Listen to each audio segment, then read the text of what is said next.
Bonjour et bienvenue, je suis Cathy du blog maindansla-terre.com, le blog dédié à l'apprentissage de la sculpture de l'argile.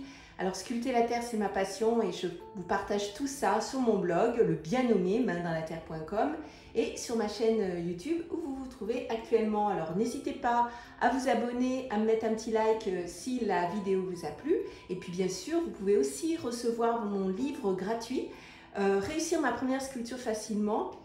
C'est très simple, hein, il y a le lien qui s'affiche. Vous verrez, il va vraiment vous aider, surtout si vous débutez. Et puis même si vous ne débutez pas, parce que je vous donne plein de conseils. Alors, dans cette vidéo qui est un petit peu spéciale, on va parler plutôt décoration que sculpture. Et parce que moi, je trouve que pourquoi se limiter? J'adore sculpter le corps humain, j'adore faire des visages, j'adore tout ce qui concerne vraiment le modelage pur et dur. Mais j'aime aussi faire de la décoration, mais vraiment.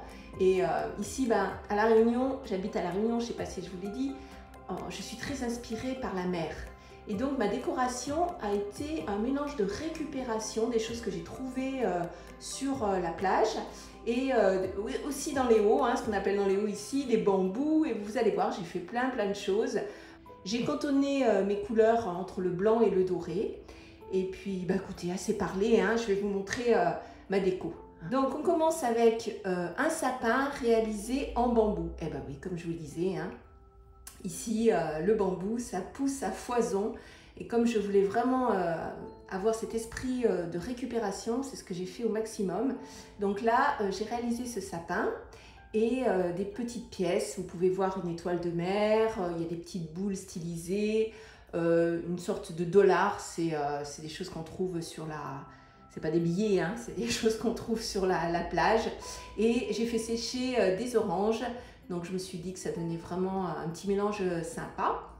Voilà, ça c'est pour le sapin. Ensuite j'ai créé une échelle, je vous laisse deviner la matière, le bambou. Et j'ai fait des petites chaussettes, voilà, avec les prénoms de ma famille. Une petite guirlande, toujours des oranges. Alors j'ai fabriqué voilà, des dollars. Ensuite des étoiles, ça c'est en terre cuite.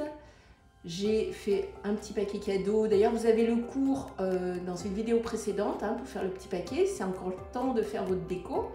Et puis qu'est-ce que... Ah oui, j'ai fait une pomme de pin. Vous avez aussi le cours. Voilà, donc je trouve que ça rend pas mal et ça permet d'accrocher les bottes de Noël. Bon, ensuite j'ai fait de nouveau une étoile en bambou. Voilà, donc à faire, hein. On continue. Toujours avec des oranges, des petites boules stylisées et j'ai mis au centre une libellule. Voilà, c'est ce qui m'est venu. C'est pas trop de rapport avec Noël, mais je trouvais ça esthétique. Et puis après, comme ça, je pourrais réutiliser ma déco. Alors on continue avec le petit lutin sur son champignon. Donc ça c'est de l'argile sans cuisson, à côté c'est de l'argile à cuire, j'ai fait un cœur, une sorte de décoration, ça peut servir de presse-papier. Les objets n'ont pas toujours besoin d'avoir un sens, hein, ils peuvent être là simplement pour nous faire du bien.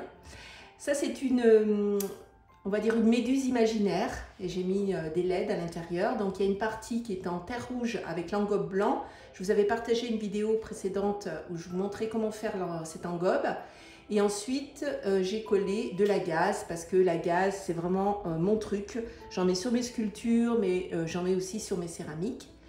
Et à côté, vous pouvez voir une sorte de bougeoir inspiré du corail. C'est entre le corail et la pieuvre, enfin voilà. Donc, on laisse parler son imaginaire, c'est toujours intéressant. La suite, c'est avec un bois flotté récupéré sur la plage et là, c'est des petites plumes. Alors ça, je pense que je vais vraiment le garder. C'est pas du tout une décoration de Noël, mais bon, c'est dans le ton et dans le thème. Voilà, des petites plumes en argile sans cuisson. Vous avez un article sur le blog où je vous explique comment faire. Et puis le dernier, c'est à nouveau une méduse qui a demandé beaucoup de travail parce que je vous dis pas là les petites particules, voilà, je vous montre d'un peu plus près les petites particules de terre qu'il a fallu faire une à une, ensuite les coller, enfin bon voilà, c'est vraiment quelque chose qui a pris du temps mais je trouve que le résultat est sympa. Donc c'est une sorte de méduse oursin là, qui se balade. Voilà, c'est pareil, ça c'est quelque chose que je garderai certainement après Noël. Bah écoutez, je crois qu'on a fait le tour de ma petite déco. Dites-moi en commentaire ce que vous en pensez, ce que vous avez fait vous pour Noël. Vous voyez, je suis restée très sobre hein, pour pouvoir garder des choses après les fêtes. Et bah voilà, bon bah écoutez, à bientôt pour de nouvelles aventures, les mains dans la terre. Ah oui, oui, n'oubliez pas de télécharger mon livre, mettre un petit j'aime et bien sûr de vous abonner à la chaîne, hein, c'est important pour le référencement et pour moi ça me permet justement de toucher plus de personnes et de mettre plus de personnes les mains dans la terre. Bye bye!